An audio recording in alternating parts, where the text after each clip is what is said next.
and my last comment is it's happy money. You know, when people pay us money, it's happy money. So today I'm joined by Stephen Foster, founder of a business called One Golden Nugget. And I love this business. I love his story. And he partners with amazing people in business from around the world to help them share their one golden nugget. But before we get into that, Stephen, and tell us a little bit about your background before leading up to this business. Well, that background's 28 years really, from the point of when I started to when I started One Golden Nugget. But in a very condensed form, I read a book at 19 about how to get into the music business, and I bought 3 cassette decks and started replicating tapes for local bands. You know, the old cassette tapes. So each, you know, if you had an hour and a half's cassette tape, you know, if you only had 3 decks, you could do 2 in an hour and a half. It took forever. So and the Prince's Trust lent me the money. I became one of the first businesses they ever supported, and my mum and dad lent me a bit of money as well. And I bought some machinery, and then I became I became at the time one of the top 10 ever businesses of the Prince's Trust, and I built this business which spanned music and entertainment and dance music events and record company and CD manufacturing, cassette manufacturing, early web design, book music publishing. It was, you know, it was an empire, you know, and that took me from 19 to 28. So that's how long that took.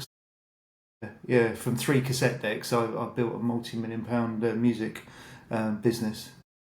So I've got to ask this because everyone will ask me, what kind of people did you work with then? In the music business, well, everybody. I mean, you know, all of the big DJs at the time. You know, that's what I was doing, was promoting dance events for 20,000 people. 20,000 people would turn up and rave all night. So, you know, we worked with, you know, all of the biggest people in the dance music business, because we were, you know, one of the top brands in the world.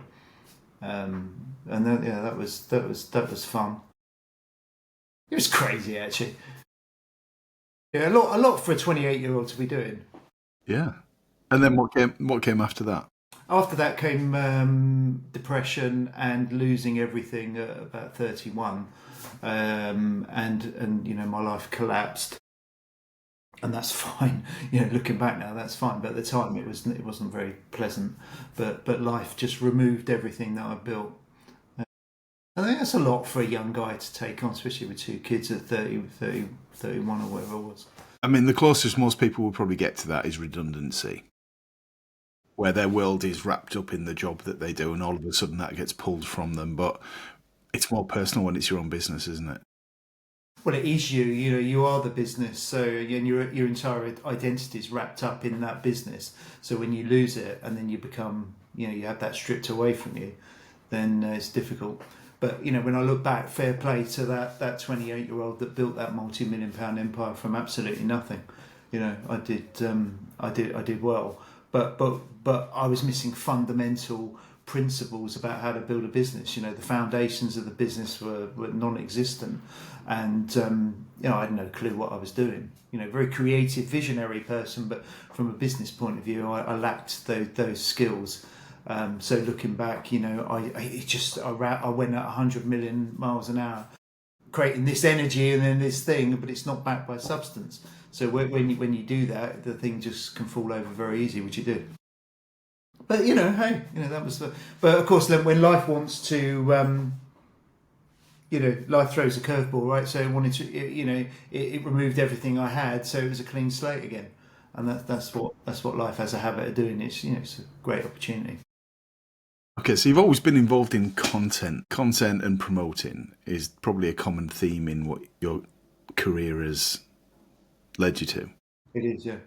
Tell us about the One Golden Nugget now, then. One Golden Nugget, really. I mean, I had a huge compilation business back in the day, right? So you'd have 3 CDs. On each CD, you'd have 10 artists. You'd do a compilation of 30 tracks. And that's all I do now, but I create it in book form. So we share stories and we bring together people, and effectively we create compilation albums in book form that's the way I would view it if I referred back to my previous career. So it's kind of morphed into that. It's gone from CDs and cassettes and mixtapes into books. So now we have a business, and we ask people, what's your story? Everyone's got a story to share. Everyone's been through so much. They've learned so many things, because that's what life is. It's not a straight. It's not a straight line, and neither do you want it to be a straight line. You want the challenges that life brings, because otherwise it wouldn't be life. It would be so boring. There'd be no purpose to it if you had nothing to achieve and accomplish and learn from. So we tell those stories in book form, and we bring together people. So we'll have a book series with like the founder of Reebok, Joe. 20 people then come into that book and share their story. And we also do it with Fatima Whitbread now, MBE, the Olympic athlete and Star of I'm Celebrity. So she's got a book about resilience. We have Rick Macy, the tennis coach who discovered Serena Venus Williams, and that's a book about mindset. And they go on. So we have all these book titles. And it was born through me just asking people for their one golden nugget of wisdom, which I started at the beginning of lockdown. I had another business that went out of business, was living in my office at the start of lockdown, and life had wiped the slate clean once again. But this time I thought, I've got this idea called One Golden Nugget. I quite like that idea. I might as well go and do that and forget about how I'm going to make any money. And I spent the first 4 years just asking people, what is your one golden nugget, whilst barely surviving. I would call it barely surviving. So how did you go from asking people about their golden nugget to approaching Joe Foster, who is a legend in the sports and footwear industry, to getting him involved? Because I spent 4 years just asking people, what's your one golden nugget, and building relationships. Nothing to do with selling anything, no agenda, very disarming. You reach out to anybody and say, just tell me about yourself. What's your one golden nugget? What they're going to say is, yes, I'd love to share my nugget with you. So you build up by default this huge network of people that you made feel good. And we don't remember what people say, right? We remember how they made us feel. So I developed thousands of relationships through doing endless Zoom calls, especially over COVID, asking people for their nugget. And I met Joe on that journey, founder of Reebok. So I asked him for his nugget, and we stayed in contact. We did a few things. He liked what I was doing, met up, we did some stuff. And then when I went to him and said, look, I've got this idea for creating this book series called How to Survive and Thrive, and we're going to bring in people, and we're going to build it's going to be great. We're going to build something. I don't know how it's going to look at the moment, but that's generally the idea. He went, yeah, I like that, because the confidence and trust had been built up, because I've been interested in him and his wisdom. And isn't that the key to building a great business? And one of the things that I remember from our first conversation is energy is really important to you. The right kind of energy. Yes. Why is that? Because life is energy. If you walk into a room and you're there with the wrong people, you can feel it. You can feel it on a Zoom call. You can feel it in a transaction with somebody. So if it doesn't feel right, life is that life is energy. You're just vibration energy. This hand's not solid. It's just molecules at a high speed of vibration. So the if we live in this cosmic soup of energy, so to traverse that, make sure you're putting out good energy yourself, and your good energy comes from your thoughts and your feelings. So when you're creating anything, it's to have those those thoughts and feelings in alignment, and to be out there doing great, to have a purpose, to do great things. Because when you're on that purpose, people feel it. We can all smell a blagger. Because I used to be one, really. In my 20s, I was a rave promoter. I was like, oh man, it was the fastest way to the top type mentality. But the quality people in life, and they've all been there at some point in some form, but they've learned that. And eagles fly with eagles. They just they soar. They're not chickens, as a nugget we had the other day. So when you're doing great work, you attract great people. So and that's energy as well. Okay, so give us some stories and some of the nuggets of people that have featured in the book so far. Well, the very, very first nugget I collected was from Warwick Davis. And Warwick Davis was in Harry Potter. He did all the Harry Potter movies, and he was an Ewok in Star Wars. And he actually did some Yoda. He was Yoda in some of the later Star Wars. So he was the very first nugget I collected. So if that's Yoda giving you a nugget, that's a good starting point. And that, his nugget was about expect nothing, live in the moment and and just enjoy everything. That was kind of the essence of his nugget. So that really kicked us off. Joe Foster, when he appeared, his thing was, you've got to keep going, just keep going. That was his nugget. It doesn't sound very much, does it, when you think about it? Just keep going. Okay, well, fine, I'll keep going. But when you think about the essence of actually what that means, it means when life gets tough and those challenges appear, and you run out of money as a small business, and you don't know how to take the next step. You take the next step. You just keep going. You move on to the next thing. There's always the next move that you can do, and that's what those quality. Someone like Joe, right? He built Reebok. That's what they do. That's how they think. It's just, it's just another thing to deal with. Whereas before, in my previous life, problems come and it's like, I feel so bad. I've got problems. This is terrible. It's not fair. All that kind of mentality. But successful people don't do that. They just crack on. So that was a great nugget. And then the co-founder of Ted Baker, one of his nuggets was choose happiness. And I'd never considered that actually I could allow myself to be happy. Whilst I'm waiting for those things I want to create to happen, actually I can allow myself to be happy. And I think that is such a fundamental thing in life, is choosing to be happy. It's a conscious decision. And I wasn't happy before. So I learned that, choose happiness.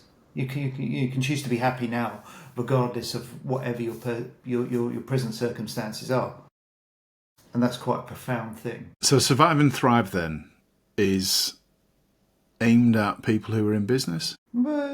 Pretty much, it's all been business owners, but it's aimed at people that have been through something. It's the yin and yang of life, right? It's survive and thrive.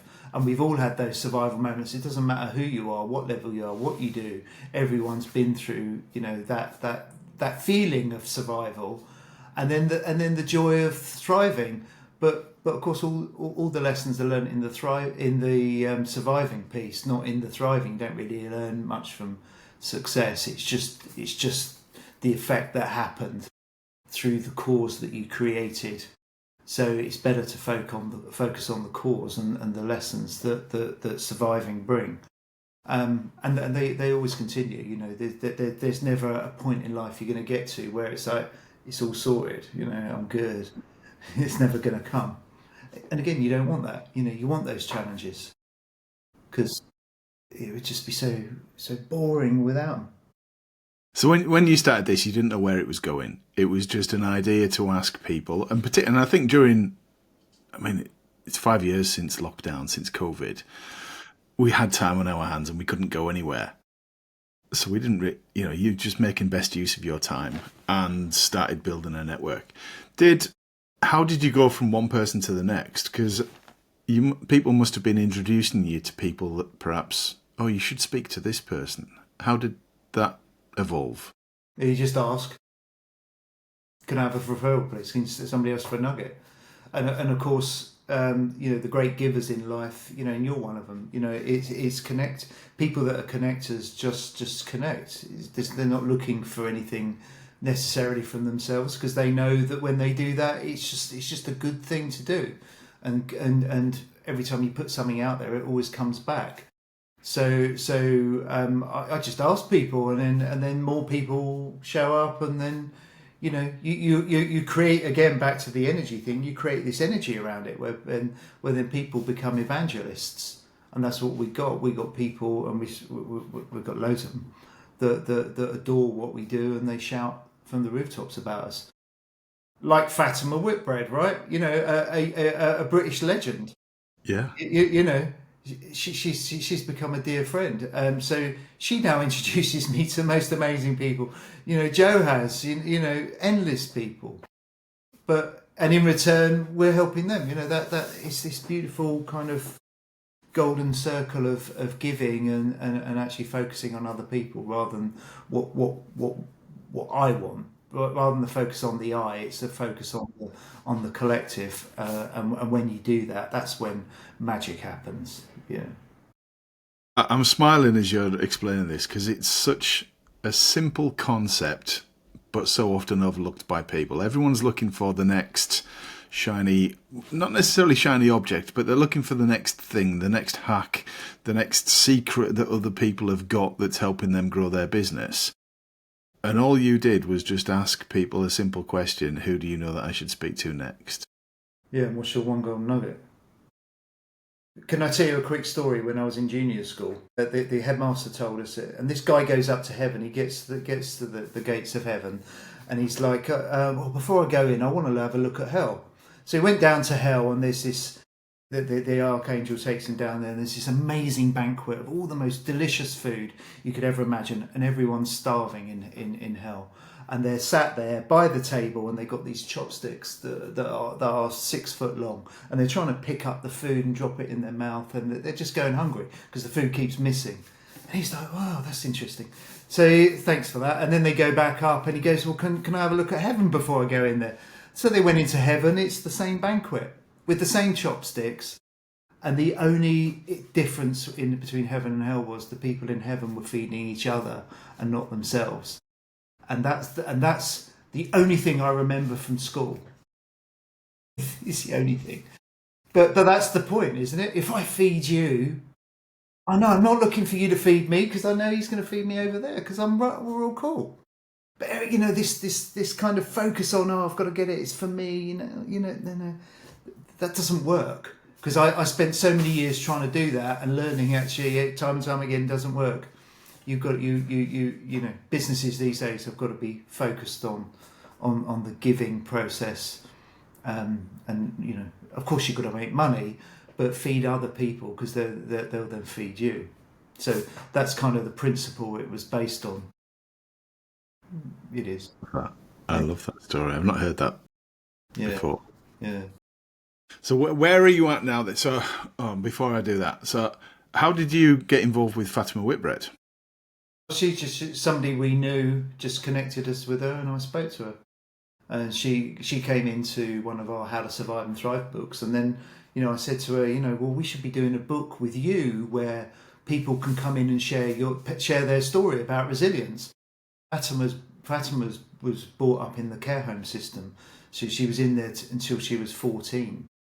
No mum there to love you, And then a lady adopted her called Whitbread, who was a javelin teacher, and that's how she became who she was. And she's just, how did we get in with her? Well, it was just literally a phone call, and then I said to her, well, we could do a book with 20 co-authors and raise a lot of money for your charity that helps kids in care. So that's what we're doing. So it's now called, it's the Strength of Resilience campaign, and we're out there with her, bringing in co-authors that want to align with an icon like her. I want to be in that book. It's like, and we all have a resilient story. Most 99.9% of people are not going to have the story Fatima Whitbread has about resilience. I was not brought up in the care system. She was. I'm in awe of who she is and what she achieved. And there is a point that actually sometimes we think our story is so tragic. I lost the business and then I had no money and I had to, that's me. It's like, you talk to some people and it's like they've been through some stuff.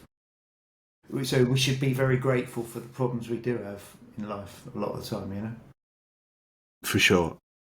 So if I flip back then, if you were to look back on and it's easy looking back on things, when we're in the middle of things going wrong, it feels like it's the worst thing ever, doesn't it? It's terrible. And it's scary. Looking back to when you were 28, 29 and the business was disappearing around you, what do you wish that you'd known then that you know now? Nothing. Because I had to go through those lessons. So, boil. I'm glad I'm boiled. I wouldn't change it. I wouldn't give myself anything. I would just let myself go through that experience. Any advice or tips? What if people are going through that? Yeah. Enjoy it. That's If you're going through pure hell, listen. There's some things in life, right? That I'm not talking about some things in life. I'm just talking about business, really, which is not that important. Some people go through some really challenging experiences, and I'm not necessarily talking about that, but from my own experience when I got into, I would just say enjoy it, because it lasts as long as success. Tough moments don't last.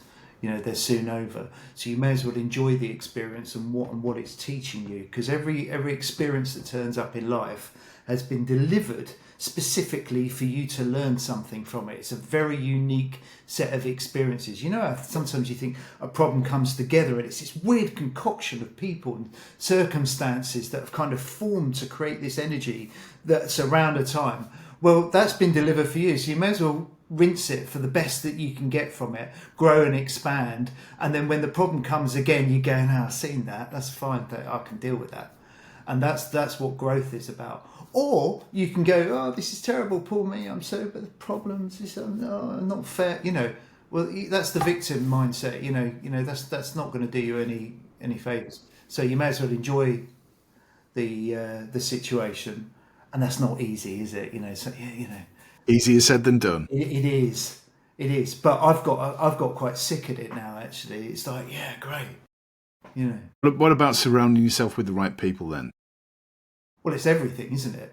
But surrounding yourself with the right people is like attracts like. You're on a resonating frequency as a human being, and to you attract people based on that frequency, because that's the only frequency they can show up in your experience, because that's who you are. You can't.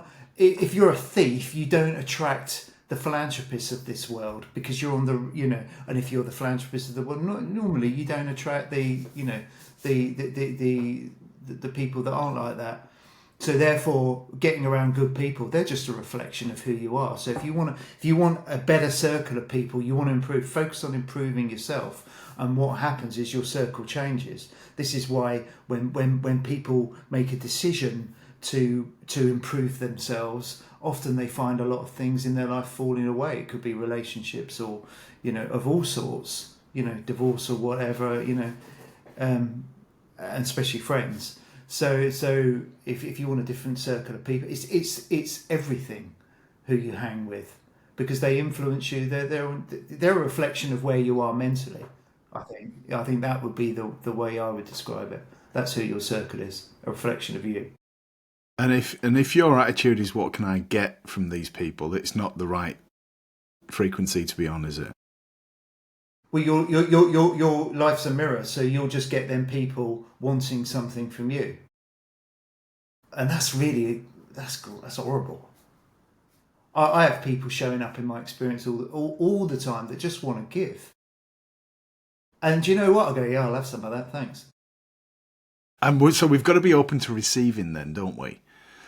Yeah, I think certainly in business that business owners are problem solvers. You throw me a challenge, I'll work out how to fix it, and that's what we do. I ask a lot of people, what can I do to help you? And they go, I'm all right, thanks. So no, there's nothing. But we need to be open to receiving in order to allow people to give. Yeah, but people, the art of giving makes people feel good. Yes, So when you close that off and you say, no, I'm all right, what you're doing is shutting off that energy that somebody, I want to help. People naturally want to help and give because it feels good.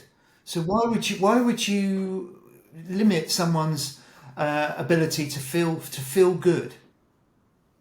It's like when people pass compliments, isn't it? Stephen, you're amazing at the books that you produce, the authors that you get involved in. If you go, it's nothing, shut up, let's change the conversation, rather than thanking people and telling them how they've made us feel, because then you both feel good. So the key to that is you say thank you and say nothing.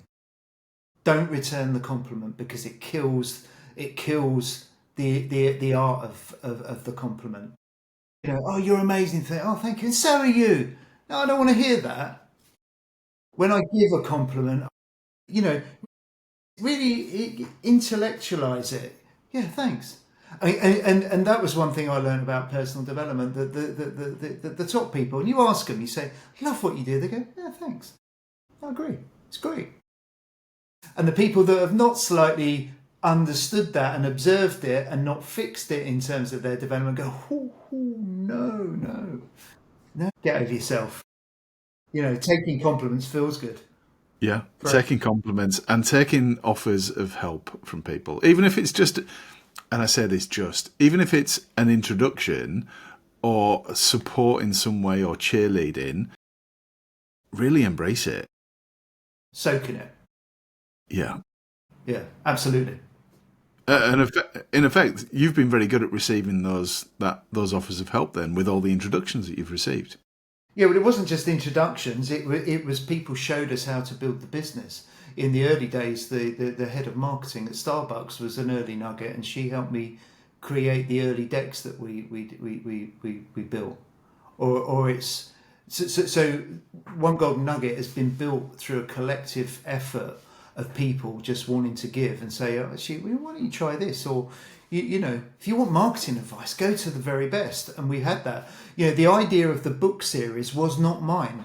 It came from a guy called Nick Ogden, and Nick Ogden built WorldPay, the credit card transaction company. He invented e-commerce. Tim Berners-Lee created the web. Nick Ogden created e-commerce, and I met him in a pub in London, and we're talking, and I asked him for some investment in the early days. He's like, "Nah, mate, I'm not doing that."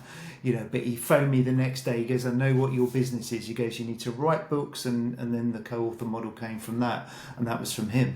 So listen, I ain't proud. If you've built WellPay and you tell me what my business is, I'm going to listen. So we've been built through just people's advice and listening to them, and that's been the journey. The feedback, listen. Makes a difference, doesn't it? Listen and properly absorb it. Don't listen and just think about what you're going to say next. Yeah, be the observer of life. I think that's probably one of the greatest things I've learned through Nugget is to observe. Who am I hanging with? What am I attracting? What's coming? What does it look like? Because it's a reflection of who you are. So if you want to change that viewpoint of life, twist and change who you are in terms of your inner world. And then again, this is not my information. It's just me talking to thousands and thousands of people about their nuggets and their advice and how they got to where they are. So I've not created or done anything. I've just listened, and amended accordingly. So what does the future look like then for the Golden Nugget? Well, you create this vision in your head and you create these plans, and then of course life will just deliver it whatever it wants. We're not in control of that bit. But what I can do is set an intention, and my intention is to create a brand that is truly global, that infiltrates people's lives like any of the big brands have, because we make people feel good. We raise the consciousness of humanity through sharing wisdom, and we make people think about their lives, because your life is just a sum total of your thoughts and your feelings. So get that thinking correct, and actually to understand that you can achieve and create anything you want in life just through your thinking. It is that simple, and that's not my advice. That's from the advice from all the people that have done it, that I've spoken to. So what does ours looks like? I want to create an arena tour for One Golden Nugget. I want to be selling out the O2 and Madison Square Gardens and the Super Bowl, the Rose Bowl rather, and filling it with people that are having some kind of experience. Imagine Coldplay concert with that kind of energy, the Greatest Showman type thing as a show. That's where I want to go with it, and producing more and more books, changing people's lives. A huge business, films and TV, and all these things are starting to happen for us already. So it's no surprise. I just hang on and see where it goes. So if somebody wants to find out more about the business and the books that you've already been produced, where's the best place for them to go? OneGoldenNugget.com. Pop that in the show notes. Preferred social media platform? Don't like any of them. Where do you normally hang out though? LinkedIn, Instagram. But I don't like Facebook. I mean, is anybody on Facebook anymore? I don't know. Yeah. They might be on it, but they're probably not using it very much. But yeah. LinkedIn's good, especially to connect with me, or Instagram, One Golden Nugget. Yeah, that's how to find. And if anyone's listening to this and they think I've got a great golden nugget to share, then get in touch about being a co-author. Absolutely, yeah. Come and share your story. That's the business model we created, and it's life changing. To see yourself as a published author in books, and the community that we've built around it with all these great people. It's a wonderful thing. So and my last comment is it's happy money. When people pay us money, it's happy money, and that's the business you want to build as good energy through it, where people pay you money and they get so much more back in terms of the value than the money they're giving you. You're onto something. I love it. I'm a cheerleader for it. Pleased and excited to know you, and happy to introduce people to you, which I've already been doing. Thanks. Yeah. Right. Thank you very much. Bye. Right, thank you for that.